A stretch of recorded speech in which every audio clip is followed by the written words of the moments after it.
और वहीं हम लगातार बात कर रहे हैं दिल्ली की जहरीली हवा की। राजधानी में 2 दिन से भले ही धुएं और धुंध से राहत हो, लेकिन अभी भी हालात खतरे से ऊपर ही बने हुए हैं। उपराज्यपाल के आदेश के बाद दिल्ली में उन ट्रकों पर रोक लगी है जो दिल्ली में ट्रांजिट के लिए प्रवेश करते थे।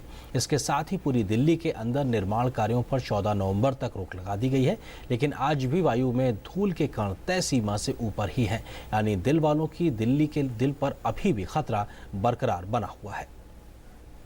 धुंध और धुएं की चादर से भले ही दिल्ली को फौरी तौर पर राहत मिल गई हो, लेकिन हालात अभी भी खतरे से ऊपर ही हैं।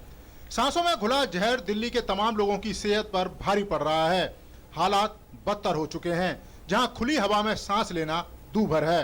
धुंध और धुएं से लिपटी दिल्ली की स्थिति जब हाथ से निकलती हुई दिखाई दी तो उसे थामने के लिए कई कदम उठाए गए। दिल्ली के अंदर आने वाले उन ट्रकों के पहियों पर लगाम लगाई गई जो सिर्फ ट्रांजिट के लिए दिल्ली में प्रवेश करते हैं। दिल्ली पुलिस भी पूरी राजधानी में ऐसे ट्रकों और वाहनों के खिलाफ अभियान चला रही है जो अपने साइलेंसरों से तय सीमा से अधिक धुआं उगल रहे हैं और जिन वाहनों के पास दिल्ली में आने का लाइसेंस नहीं है। गाड़ियों को किसी को जो भी है डॉक्यूमेंट तो हम उसमें रूटीन में चेक करते हैं डेली।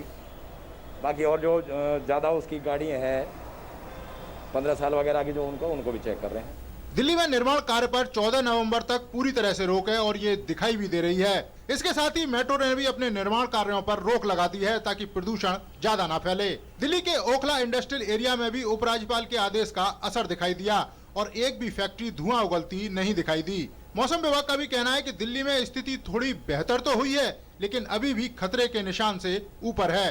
दिल्ली का वायु माप मीटर भी बता रहा है कि हालात अभी भी गंभीर हैं। हवा में तैरते धूल कण PM 2.5, इनका आकार 2.5 माइक्रोमीटर से कम होता है। यह आसानी से सांस के साथ शरीर के अंदर जाकर गले में खराश, फेफड़ों को नुकसान, जकड़न पैदा करते हैं। जबकि PM 10 रिस्पायरेबल पार्टिकुलर मैटर का आकार 10 माइक्रोमीटर से कम होता है।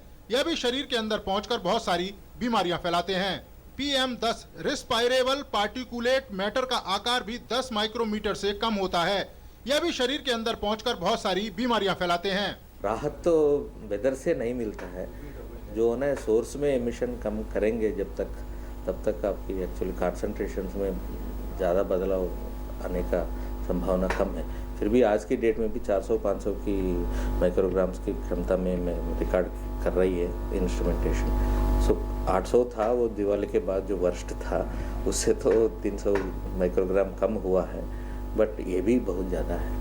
दिन प्रतिदिन हालात हमारे हाथ से निकलते जा रहे हैं। अगर दिल्ली को प्रदूषण मुक्त और रहने लायक बनाना है तो जल्द से जल्द दूरगामी कदम उठाने होंगे। तात्कालिक कदम कुछ समय तो राहत दे सकते हैं, लेकिन हमेशा के लिए नहीं। पिछले कुछ दिनों से प्रदूषण ने दिल वालों की दिल्ली की सांसों को बेचैन कर दिया है।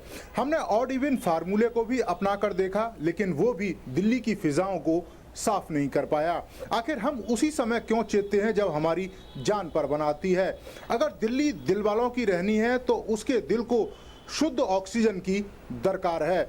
और आपको खुद पता है कि जब दिल ही कमजोर होगा तो किस तरह की बीमारियां इस पूरे दिल्ली वासियों को घेर लेंगी। कैमरामैन फाजिल के साथ नीरज सिंह, DD न्यूज़, दिल्ली।